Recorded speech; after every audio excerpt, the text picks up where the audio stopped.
हरिः ओम्।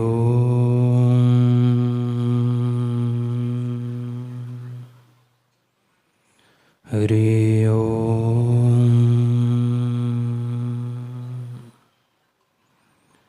हरिः ओम्।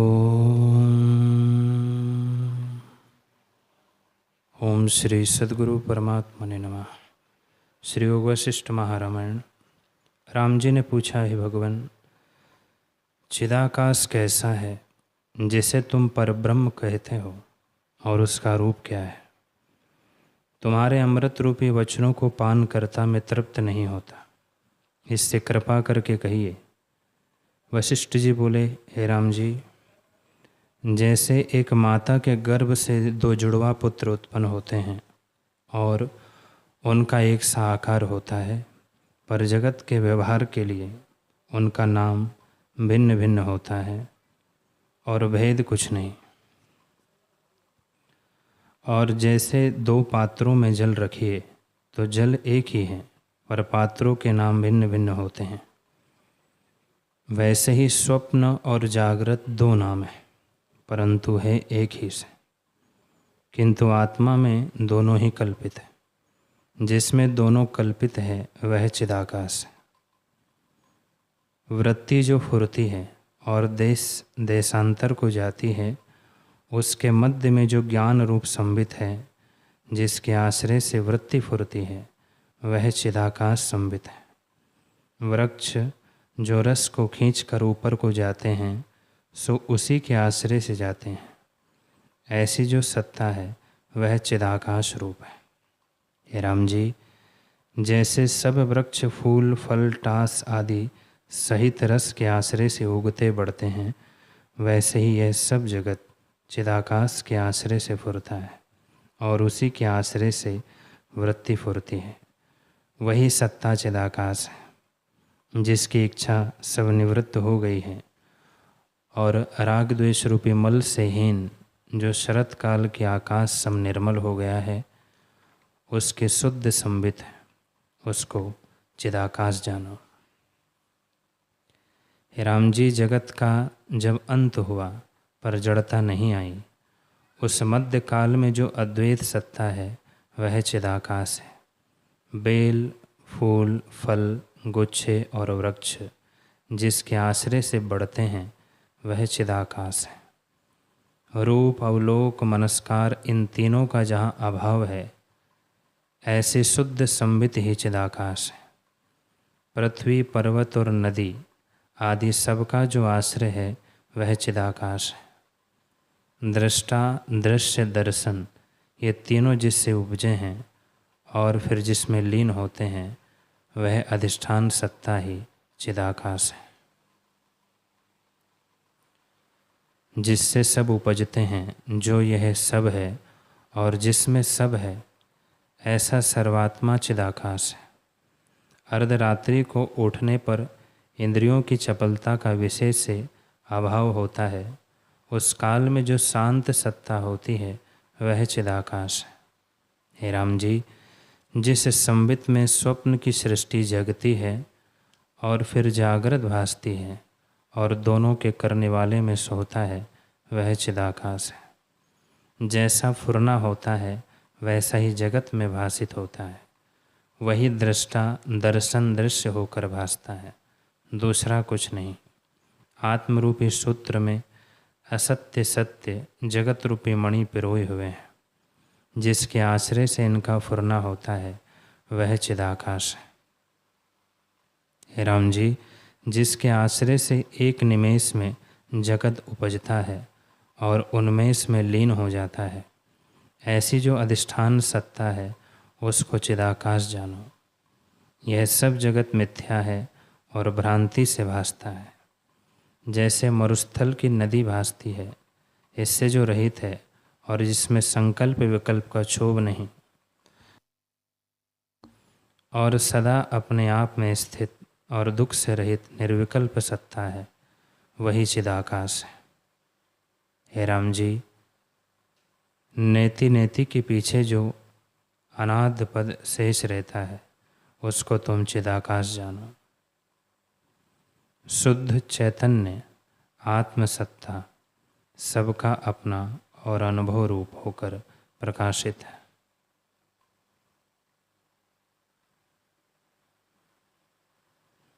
उसमें जैसे फुरना होता है कि ऐसे है, वैसा ही भासित होता है। वह चिदाकाश रूप है। इससे शुद्ध आत्मसत्ता ही फुरने से जगत रूप होकर प्रकट होती है। जैसे जागृत के अंत में अद्वैत सत्ता होती है और फिर उससे स्वप्न की सृष्टि भासित होती है, पर उस स्वप्न की सृष्टि वास्तव में नहीं उपजी, वही अनुभव स्वप्न की सृष्टि होकर भासित होता है। वैसे ही ये जगत जो कार्य रूप दिखता है सो अविद्या से दिखता है, वास्तव में कुछ उपजा नहीं। जैसे स्वप्न की सृष्टि अकारण दिखती है, वैसे ही यह सृष्टि अकारण है। ब्रह्मा से लेकर चींटी तक सब स्थावर जंगम जगत चिदाकाश रूप है, कुछ उत्पन्न नहीं हुआ। और जो दूसरा कुछ ना हुआ तो कारण कार्य भी कुछ ना हुआ। हे राम जी, ना कोई दृष्टा है, ना कोई दृश्य है, ना भोक्ता है और ना भोग है, सब कल्पना मात्र है। आत्मा के अज्ञान से कल्पनाएं उठती है और आत्मज्ञान से लीन हो जाती है। जैसे समुद्र के जानने से तरंग कल्पना मिट जाती है, क्योंकि अनुभव आत्मा में कारण कार्य कुछ नहीं हुआ। जो तुम कहो कि कारण कार्य क्यों भासित होते हैं, तो जैसे इंद्रजाल की बाजी में नाना प्रकार के पदार्थ दिखते हैं परंतु वास्तव में कुछ नहीं बने, वैसे ही यह जगत कारण कार्य कुछ बना नहीं।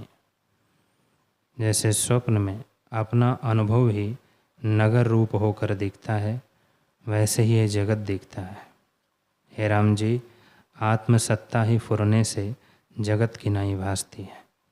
जिस जगत को इदम रूप कहते हैं वह अहम रूप है, जिसको समुद्र कहते हैं वह भी अहंकार रूप है, जिसको रुद्र कहते हैं वह अपना ही अनुभव रूप है इत्यादि। जो सब जगत भासित होता है वह भावना मात्र है। जिसकी जैसी भावना दृढ़ होती है वैसा ही रूप होकर भासता है। जैसे चिंतामणि और कल्पतरु में जैसी भावना होती है वैसे ही सिद्ध होती है, वैसे ही आत्मसत्ता में जैसी भावना होती है वैसी ही होकर भासित होती है। इससे जब चिदाकाश का निश्चय दृढ़ होता है तब अज्ञान से जो विरुद्ध भावना हुई थी वह निवृत्त होती है। हे राम जी, जब मन थोड़ा भी फुरता है तब यह जगत उत्पन्न हो आता है, और जब फुरने से रहित होता है तब जगत भावना मिट जाती है। इस प्रकार जो जानता है कि वह ज्ञानवान है, वह पुरुष इंद्रियों से देखता, सुनता, ग्रहण करता भी निर्वासनिक हो जाता है और जगत की ओर से घन सुसुप्त होता है। हे राम जी, जिसका मन निर्वासनिक और शांत हुआ है वह बोलता, चालता, खाता पीता भी पाषाण सदृश मौन हो जाता है। इससे यह जगत कुछ उत्पन्न नहीं। जैसे मृग तृष्णा की नदी अनहोती भासती है और भ्रम से आकाश में दूसरा चंद्रमा भासित होता है, वैसे ही मन के भ्रम से आत्मा में जगत भासित होता है। आदि कारण से कुछ नहीं उत्पन्न हुआ। जिसका आदि कारण ना पाइए वह कारण भी असत्य जानिए। इससे सब जगत कारण के बिना ही भासता है, उपजा कुछ नहीं। हे राम जी, जो पदार्थ कारण के बिना भासता है और जिसमें भासता है वह अधिष्ठान सत्ता है, क्योंकि जो अधिष्ठान में भासित होता है उसको भी वही रूप जानिए, और जो अधिष्ठान से व्यतिरेक भासित हो उसे ब्रह्मात्र जानिए। जैसे स्वप्न में इंद्रिय आदि पदार्थ भासित होते हैं और उसमें दृश्य दर्शन सब मिथ्या है, हुआ कुछ नहीं, वैसे ही ये जागृत जगत भी मिथ्या है। ना कुछ उपजा है, ना स्थित हुआ है, ना आगे होना है और ना नाश होता है। जब उपजा ही नहीं तब नाश कैसे हो। ना कोई दृष्टा है, ना दर्शन है, ना दृश्य है, केवल चिन्मात्र सत्ता अपने आप में स्थित है। राम जी ने पूछा, हे भगवान, यह दृष्टा, दर्शन और दृश्य क्या है और कैसे भाषित होता है? यह आपने पहले भी कहा है और अब फिर भी कहिए। वशिष्ठ जी बोले, हे राम जी, यह दृश्य सब अदृश्य रूप है, अकारण ही दृश्य होकर भाषित होता है। दृष्टा, दर्शन, दृश्य जो कुछ जगत विस्तार सहित दिखता है वह आदि स्वरूप है। जैसे स्वप्न में आकाश का वन दिखे और पदार्थ दिखे, सो वे सब चिदाकाश रूप है।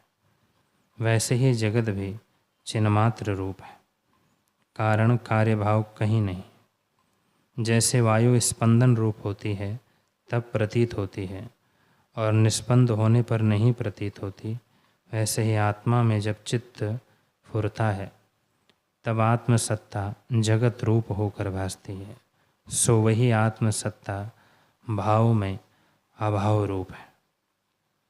जैसे आकाश में शून्यता है वैसे ही आत्मा में जगत आत्म रूप है। इससे जो कुछ भाषित होता है वह चैतन्य का आभास प्रकाश है और परमार्थ सत्ता केवल अपने आप में स्थित है। इससे भिन्न कहिए तो न दृष्टा है और न दृश्य है, आत्मसत्ता ही ज्यों की त्यों है।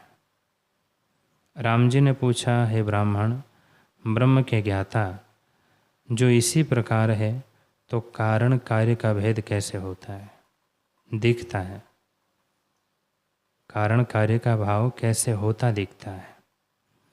वशिष्ठ जी बोले, हे राम जी, उसमें जैसा जैसा फुरना होता है वैसा ही वैसा रूप होकर भाषित होता है। चैतन्य आकाश ही जगत रूप होकर भासता है और न कहीं कारण है न कार्य। जैसे स्वप्न सृष्टि जो कारण कार्य सहित भाषित होती है वह किसी कारण से नहीं उपजी, अकारण रूप है। वैसे ही यह सृष्टि किसी कारण से नहीं उपजी, अकारण रूप है। ना कहीं करता है और ना भोगता, केवल भ्रम से कर्ता भोक्ता भाषित होता है। और स्वप्न की नाई विकल्प उठते हैं, वास्तव में ब्रह्म सत्ता ही है। हे राम जी, जैसे स्वप्न में नगर और जगत दिखता है वह चिदाकाश अनुभव सत्ता ही ऐसे होकर भाषित होती है, अनुभव से भिन्न कुछ नहीं। वैसे ही ये जगत संपूर्ण चिदाकाश है। जब ऐसे जानोगे तब जगत भी ब्रह्म तत्व दिखेगा। हे राम जी, यह जगत चित्त के फुरने से उपजा है। जैसे मूर्ख बालक अपनी परछाई में वैताल की कल्पना करता है, वैसे ही चित्त भ्रम से जगत की कल्पना होती है, पर इसका कारण ब्रह्म ही है और कारण कहीं नहीं, क्योंकि महाप्रलय में चिदाकाश ही रहता है। अंतःकरण किसका हो, अतः कारण किसका हो, वही सत्ता इंद्र, रुद्र, नदियाँ, पर्वत आदि जगत होकर भासती है। उससे भिन्न द्वैत रूप कुछ नहीं। इसमें जैसा जैसा स्फुरण होता है वैसा ही रूप दिखता है। जैसे चिंतामणि और कल्प वृक्ष में जैसी भावना होती है वैसा ही रूप भासित होता है। वैसे ही आत्मसत्ता में जैसी भावना होती है वैसा ही पदार्थ रूप होता है। हे राम जी, अचेत चिन्मात्र आकाश रूप आत्मसत्ता ही जगत रूप होकर दिखती है। शुद्ध चिन्मात्र में जब अहम का स्फुरण होता है तब जगत होकर भासता है। कहीं अहम रूप जीव जगत में जीता दिखता है, परंतु मृतक की नाई स्थित है। और तुम में आदि सब जगत जीता, बोलता, चलता और व्यवहार करता भी दिखता है, परंतु काष्ठवत मौन स्थित है। आत्मरूपी रत्न की चमक जगत है और वह प्रकाश आत्मा से भिन्न नहीं। जैसे आकाश में तरवर, मरुस्थल में जल और धुएं के पर्वत मेघ भासते हैं, शुभ्रांति मात्र है, वैसे ही जगत लक्षण भी भासता है, परंतु वास्तव में कुछ नहीं, अवस्तु है, उपजा कुछ नहीं।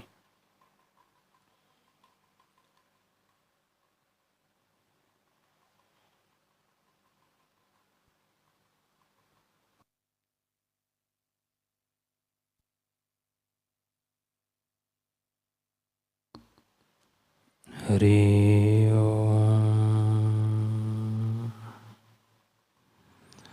हरि ओम।